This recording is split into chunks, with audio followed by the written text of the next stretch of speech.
जय हिंद दोस्तों, आप सभी का स्वागत है एक बार फिर से आपके अपने यूट्यूब चैनल यूनिक ज्ञान में। आज हम BA 6 semester geography paper first का चैप्टर 9 पढ़ेंगे, जिसमें हमें पढ़ना है मिट्टी के प्रकार। इसके पहले हमने 8 चैप्टर बहुत ही अच्छे तरीके से आपको करा दिए हैं। अगर आपने नहीं देखे हो तो हमारे चैनल पर विजिट कीजिए, आपको प्लेलिस्ट मिल जाएगी। BA 6 semester geography paper first classes के नाम से जियोग्राफी पेपर सेकेंड क्लासेस की भी प्लेलिस्ट आपको मिल जाएगी, वहाँ से देख सकते हैं। साथ ही साथ ये जो क्लासेस कराई जा रही हैं उनका नोट्स पाना चाहते हैं, नोट्स आप पढ़ना चाहते हैं तो हमारे टेलीग्राम चैनल को ज्वाइन कीजिए। वहाँ पर सभी क्लासेस की नोट्स आपको प्रोवाइड कराई जाती हैं। चैनल को सब्सक्राइब कीजिए, नए हैं अपने दोस्तों के पास शेयर कीजिए और कमेंट करके अवश्य पूछिए जो भी आपको क्लास के एंड तक नहीं समझ में आता है। तो चलिए स्टार्ट करते हैं जियोग्राफी पेपर फर्स्ट का ये चैप्टर, मिट्टी के प्रकार। मिट्टी क्या होती है? मृदा भूमि की ऊपरी पाई जाने वाली दानेदार परत, जिसका निर्माण मूल रूप से चट्टानों के विखंडित होने से, उनमें वनस्पति व जीवों के सड़ने, गलने तथा जलवायु की क्रिया से निर्मित अम्लीय पदार्थों से लाखों वर्ष की प्रक्रिया के बाद मृदा का रूप लेती है। जैसे कि जब चट्टानें विखंडित होती हैं या वनस्पति या जीव जो होते हैं उनके सड़न गलन से, जलवायु की प्रक्रिया से निर्मित जो अम्लीय पदार्थ होते हैं वह लाखों वर्षों में बनते हैं और उन्हें ही मृदा कहा जाता है, उन्हें ही मिट्टी कहा जाता है। मिट्टी के अध्ययन के विज्ञान को हम मृदा विज्ञान कहते हैं। ये तो आपको इजी लगेगा, लेकिन अगर आपसे इंग्लिश में पूछ लिया तो पेडोलॉजी याद करके रखिए। इसको याद करने का एक ट्रिक है, जैसे कि मृदा में क्या होता है, मिट्टी होती है। मिट्टी में मतलब क्या होता है, पेड़ होते हैं। तो पेड़ कहाँ पे होते हैं, मिट्टी में। तो मिट्टी को पढ़ा जाने वाला क्या कहलाता है, पेडोलॉजी कहलाता है। ऐसे आप ट्रिक से याद कर सकते हैं, वरना सीधे सीधे आप मृदा विज्ञान को पेडोलॉजी के रूप में याद कर सकते हैं। भारतीय कृषि अनुसंधान परिषद ने भारत की मिट्टियों को 8 वर्गों में विभाजित किया है। भारत की जो कृषि अनुसंधान है उसने भारत की मिट्टी को कितने भागों में विभाजित किया है, कुल मिलाकर 8 भागों में। कौन कौन सी मिट्टी है? जलोढ़ मिट्टी, काली मिट्टी, लाल मिट्टी, लैटराइट मिट्टी, पर्वतीय मिट्टी, दलदली मिट्टी, मरुस्थलीय मिट्टी और लवड़ी मिट्टी। कुल मिलाकर कितने हो गए मृदा के प्रकार? 8 प्रकार, जिसमें से आपको प्रमुख रूप से 4 बहुत ही अच्छे से पढ़ना रहेगा, क्योंकि ये 4 प्रकार की मिट्टियाँ अधिक रूप में पाई जाती हैं। तो चलिए आगे देखते हैं हम। भारत में सबसे ज़्यादा क्षेत्र पर पाए जाने वाली मिट्टियाँ जो हैं 4 प्रकार की होती हैं। कौन कौन सी? जलोढ़ मिट्टी, लाल मिट्टी, काली मिट्टी, लैटराइट मिट्टी। ये जो मिट्टियाँ चारों हैं यही मुख्यतः पाई जाती हैं भारत में हमारे। और अगर हम बात करें तो कुल मिलाकर 8 प्रकार की होती हैं। 8 को हम पढ़ेंगे, लेकिन 4 जो मिट्टियाँ हैं जो हमारे भारत देश में, भारत में क्षेत्र में अधिक रूप में पाई जाती हैं, उनका प्रयोग भी है, उनके लाभ भी हैं, तो उनको हम अच्छे से पढ़ेंगे। हम अगर बात करें तो भारत की जो सभी मिट्टियां हैं उनमें से 3 तत्वों की कमी होती है। कोई भी मिट्टी, 8 प्रकार की जो मिट्टी है उसमें 3 ऐसे तत्व हैं उनकी कमी देखने को मिलती है। आप किसी भी मिट्टी के बारे में आपके पेपर में आए तो आप सब में लिख सकते हैं कि इन 3 चीज़ों की कमी होती है। कौन कौन सी? नाइट्रोजन, फास्फोरस और ह्यूमस। ह्यूमस क्या होता है? नाइट्रोजन और फास्फोरस तो आपने सुना होगा, लेकिन ह्यूमस क्या होता है? यह भूरे रंग का कार्बनिक पदार्थ है। पेड़ पौधों तथा जंतुओं के प्राकृतिक रूप से सड़ने गलने से जो कार्बनिक पदार्थ निर्मित होता है उसे ह्यूमस कहते हैं। ह्यूमस को आप ये सुने होंगे जीवाश्म शब्द एक है, तो जीवाश्म भी ह्यूमस को ही कहते हैं। तो एक प्रकार से ये जो 3 चीज़ें होती हैं वह भारत की सभी मिट्टियों में उनकी कमी पाई जाती है खास करके। आगे देखेंगे हम। सबसे पहले अब हम पढ़ेंगे अपने जलोढ़ मिट्टी के बारे में। जलोढ़ मिट्टी जो होती है इसे दोमट मिट्टी या कछारी मिट्टी कहते हैं। दोमट मिट्टी का नाम आपने सुना होगा, पहले भी आपने अच्छे से पढ़ा होगा। दोमट मिट्टी जो होती है वह भारत की सबसे उपजाऊ मिट्टी होती है। इसे ही जलोढ़ मिट्टी, इसे ही कछारी मिट्टी भी कहा जाता है।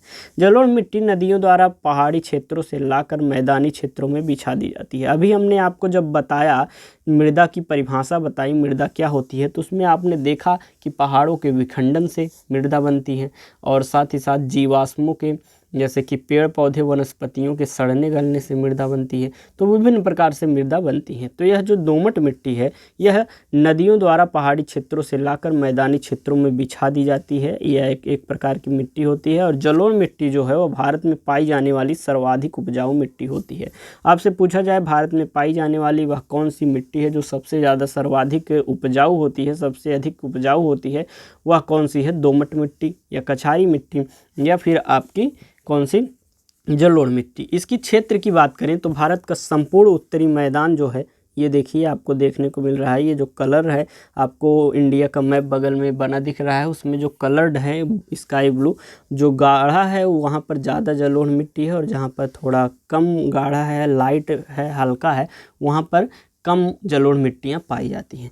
तो भारत का संपूर्ण उत्तरी मैदान और तटीय मैदान जो है, ये देखिए तटीय मैदान और ये उत्तरी मैदान, ये जितने भी हैं ये यहाँ जगहों पर क्या पाया जाता है, जलोढ़ मिट्टी पाया जाता है।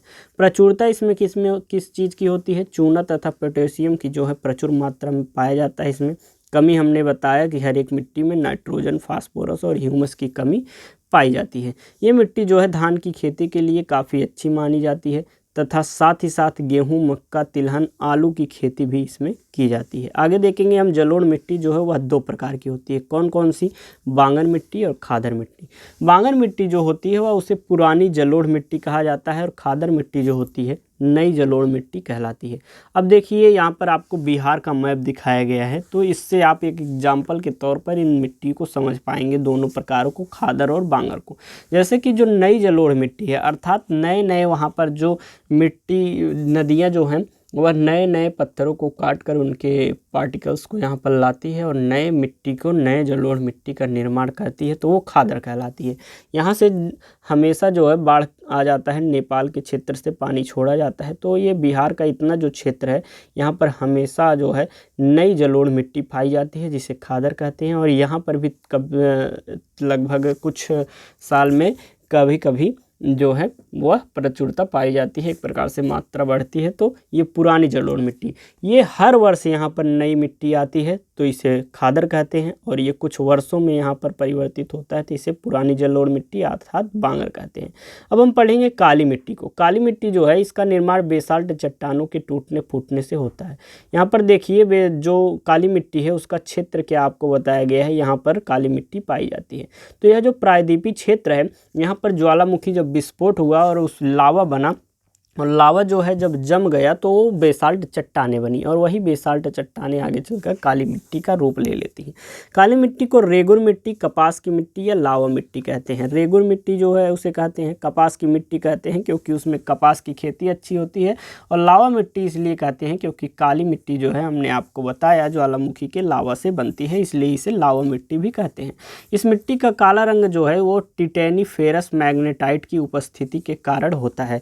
अब आपसे पूछा जाए कि यह काली मिट्टी जो है, काली इसका काला रंग क्यों होता है, तो इसमें जो है टिटेनीफेरस मैग्नेटाइट एक पदार्थ है, उसकी मात्रा उसकी उपस्थिति इसमें पाई जाती है। अगर आपको याद करना हो कि ब्लैक मैग्नेट जो है, मैग्नेटाइट यहाँ पर पाया जाता है, ट्रिक से भी आप याद कर सकते हैं। जो ब्लैक मैग्नेट होता है जो वह काला कलर का होता है, किस कारण होता है, टिटेनीफेरस मैग्नेटाइट, ऐसा करके आप याद कर सकते हैं। इसके क्षेत्र की बात करें, यह मध्य प्रदेश, गुजरात, महाराष्ट्र, उत्तरी कर्नाटक, प्रायद्वीपीय भारत में काली मिट्टी सबसे ज़्यादा पाई जाती है। काली मिट्टी का सबसे ज़्यादा विस्तार जो है महाराष्ट्र में देखने को मिलता है। काली मिट्टी कपास की खेती के लिए बहुत उपयुक्त होती है। काली मिट्टी कपास की खेती के लिए उपयुक्त होती है, इसीलिए इसे कपास की मिट्टी भी कहा जाता है। आगे देखेंगे, काली मिट्टी जो है उसे जुते हुए खेतों की मिट्टी भी कहते हैं। क्यों कहते हैं, क्योंकि काली मिट्टी में जल सोखने की क्षमता अधिक होती है, और जब इसके ऊपर धूप पड़ती है तो इसमें दरारें पड़ जाती हैं, जिस कारण इसे जुते हुए खेत की मिट्टी कहते हैं।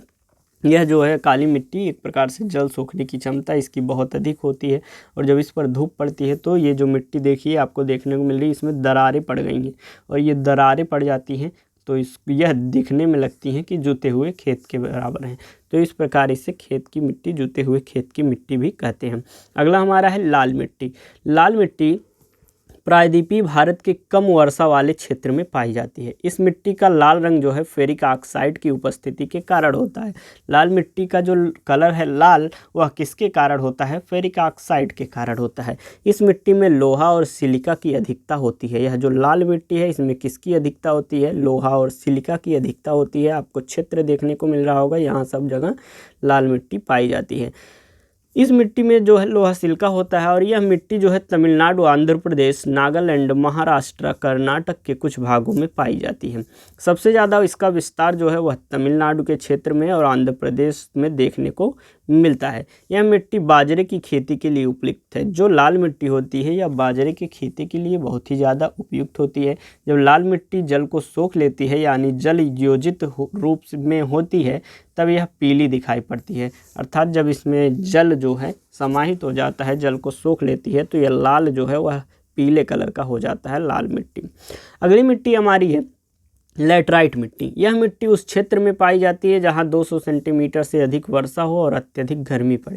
लैटराइट मिट्टी कहां पाई जाती है? जहां पर 200 सेंटीमीटर से अधिक वर्षा हो और अत्यधिक गर्मी पड़े। इसे मखरली मिट्टी भी कहा जाता है। जो लैटराइट मिट्टी है उसे मखरली मिट्टी भी कहा जाता है। इस मिट्टी में लौह ऑक्साइड और एल्युमिनियम की मात्रा जो है भरपूर होती है। लौह ऑक्साइड के कारण ही इस मिट्टी का रंग भी लाल होता है। लैटराइट मिट्टी का भी रंग लाल होता है क्योंकि इसमें लौह ऑक्साइड पाया जाता है, साथ ही साथ एल्युमिनियम पाया जाता है। लौह ऑक्साइड के उपस्थिति के कारण ही लैटराइट मिट्टी का रंग जो है वह लाल होता है। इस मिट्टी में निक्षालन की प्रक्रिया देखने को मिलती है। यह मिट्टी मुख्यतः कहाँ पाई जाती है? केरल, कर्नाटक, तमिलनाडु, महाराष्ट्र के कुछ हिस्से में और उड़ीसा, मेघालय, असम के कुछ हिस्से में पाए जाते हैं। लैटराइट मिट्टी का सर्वाधिक विस्तार जो है केरल में देखने को मिलता है। लैटराइट मिट्टी चाय, कॉफ़ी, इलायची, काजू की खेती के लिए सर्वाधिक उपयुक्त है। लैटराइट मिट्टी का उपयोग जो है ईंट बनाने के लिए होता है। आपको ये याद करने की आवश्यकता नहीं है क्योंकि लैटराइट जो लिखा हुआ आपको दिखेगा उसके अंत में आपको ईंट दिख रहा है, तो इसमें आप एक ट्रिक से याद कर सकते हैं। लैटराइट जो मिट्टी है उससे ईंट बनाना जाता है, सबसे ज़्यादा उसका उपयोग उसी में होता है। अगला हम देखेंगे लवणीय मिट्टी। लवणीय मिट्टी क्या है? जब मिट्टी की प्रकृति क्षारीय होती है और उसमें नमक की मात्रा बढ़ जाती है तो उसे लवणीय मिट्टी कहते हैं। जब जो मिट्टी होती है उसकी जो प्रकृति होती है क्षारीय हो जाती है और उसमें नमक की मात्रा बढ़ जाती है, उसे क्या कहते हैं? लवणीय मिट्टी कहा जाता है। लवणीय मिट्टी को रेह, कल्लर, ऊसर मिट्टी के नाम से भी जाना जाता है। भारत में इस मिट्टी का सबसे ज़्यादा विस्तार जो है वह गुजरात के कच्छ के रण में देखने को मिलता है। ये देखिए आपको पूरे ज़मीन पर नमक के जैसा वाइट एकदम जम गया है। एक प्रकार से यह अनुपजाऊ मिट्टी होती है। अगला हम देखेंगे पर्वतीय मिट्टी क्या होती है। इस प्रकार की मृदा का विस्तार जो है पर्वतों पर देखने को मिलता है। जहाँ पर हिमालय पर्वत का विस्तार है वहाँ पर इसी प्रकार की मिट्टी पाई जाती है। पर्वतीय मिट्टी का विस्तार जम्मू कश्मीर, लद्दाख, हिमाचल प्रदेश, उत्तराखंड, सिक्किम, अरुणाचल प्रदेश में देखने को मिलता है। पर्वतीय ढालों पर सेब, नाशपाती, चाय की खेती होती है। ये देखिए ये इसका क्षेत्र है, यहाँ पर सेब, नाशपाती और चाय की खेती होती है। अगली मिट्टी का प्रकार है हमारा मरुस्थलीय मिट्टी। इस प्रकार की मृदा में नमी की कमी होती है। इसका विस्तार भारत में मुख्यतया राजस्थान, गुजरात, दक्षिण पंजाब और दक्षिण हरियाणा में देखने को हमें मिलता है। मरुस्थलीय भूमि होने के कारण यहाँ पर खाद्यान्न उगाना संभव नहीं है, पर मोटा अनाज जैसे कि बाजरा, ज्वार, सरसों की खेती की जाती है। दलदली मिट्टी की बात करें तो दलदली मिट्टी का विकास अत्यधिक वर्षा और वनस्पतियों के सड़ने के कारण होता है। दलदली मिट्टी में ह्यूमस की मात्रा होती है। एक ऐसी प्रकार की यह मिट्टी है भारत में जिसमें ह्यूमस की मात्रा थोड़ा अधिक होती है। हमने आपको सबसे पहले नाइट्रोजन, फास्फोरस और ह्यूमस की कमी भारत की सभी मिट्टियों में बताया हुआ था। दलदली मिट्टी का विस्तार जो है मुख्यतः केरल, उत्तराखंड और पश्चिम बंगाल के कुछ क्षेत्रों में हमें देखने को मिलता है। इस प्रकार हमने पढ़ लिया और कुछ महत्वपूर्ण तथ्यों के बारे में आपको बता दें तो ये हमारा पीएच स्केल है। पीएच स्केल में जो 7 होता है, 7 पीएच स्केल मान जिसका होता है उसके कम 0 से 7 तक जो होते हैं वह एसिडिक और उससे ज़्यादा होते हैं बेसिक हो जाते हैं, क्षारीय हो जाते हैं। मुख्यतः फसलों के उगाने के भूमि का पीएच जो है वह 6 से 7 के बीच में होता है। 6 से 7 के बीच में अगर किसी मिट्टी का पीएच रहेगा तो वहाँ पर खेती अच्छी होगी। अब देखिए 2 प्रकार की मिट्टी हो गई, अम्लीय और क्षारीय मिट्टी। अम्लीय मिट्टी जो होती है उसमें हम किस चीज़ का प्रयोग करें कि हमारी जो मिट्टी है वह उपजाऊ हो जाए, खेती करने योग्य हो जाए। यह बहुत ही मोस्ट इम्पॉर्टेंट बात हो जाती है। तो मिट्टी में अम्लीयता को कम करने के लिए चूने का प्रयोग किया जाता है और क्षारीयता को कम करने के लिए जिप्सम का प्रयोग किया जाता है। इस प्रकार हमने पूरा चैप्टर देख लिया कितने प्रकार की मिट्टी हैं और इसके महत्वपूर्ण तथ्यों को देख लिया और हमारा चैप्टर यहाँ पर हो गया समाप्त। हर एक चैप्टर आपका कराया जा रहा है, जो चैप्टर्स कराए गए हैं उसको आप ध्यान से पढ़िए, पीडीएफ से रिवीजन कीजिए। आपको टेलीग्राम चैनल पर पीडीएफ भी प्रोवाइड किया गया है। जब भी आपका पेपर हो जाए आप पेपर को हमारे टेलीग्राम चैनल पर आपको डिस्कशन ग्रुप मिल जाएगा, वहाँ से ज्वाइन करिए और वहाँ पर पेपर सेंड करिए जिसे सॉल्व कराया जा सके। जिसका पेपर ना हुआ हो उनको उससे लाभ होता है, इसलिए पेपर अवश्य भेज दें। आपके लिए भी किसी ने भेजा होगा तो आपके जो मॉडल पेपर कराए गए हैं उससे आपको लाभ होगा। तो इस बात का ध्यान रखें। वीडियो को लाइक करें, दोस्तों के पास शेयर करें। मिलते हैं अगले वीडियो में।